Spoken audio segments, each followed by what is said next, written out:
Significant parts of the country have experienced severe drought this year, with many cattle being sold as a result. The IRS recently listed specific areas now eligible for an extended livestock replacement period. Roger McEowen with the Washburn School of Law joins us now with more details. Roger, good to see you on this Monday. How does the IRS go about determining eligible locations?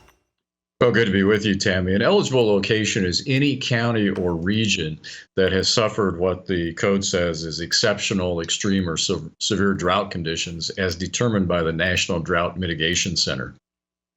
Now, how long is the replacement period?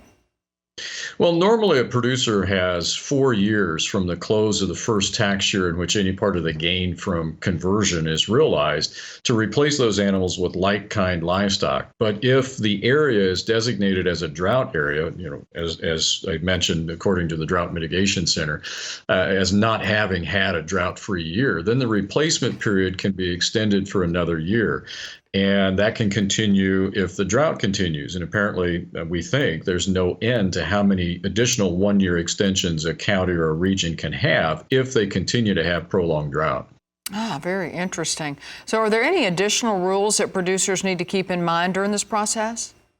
Well, there are, and the livestock have to be held for draft dairy or breeding purposes, so it's just specific to those types of livestock. And the provision only applies to excess sales over what a livestock owner would have normally sold in a normal year.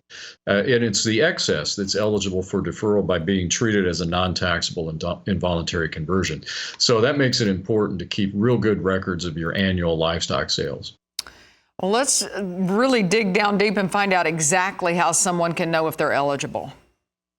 Well, the IRS is required to publish a list of the counties that are eligible for the extended replacement period by the end of September each year. So if you have to sell more livestock than normal, make sure to check with your tax preparer to see if your excess sales are eligible for that extended replacement period. It's people like me that keep track of what IRS says are the eligible counties. And it's also pretty complex in terms of return preparation. So this is not one that a producer wants to try themselves. Right. That's Roger McEowen with the Washburn School of Law. Appreciate your time today. Good information.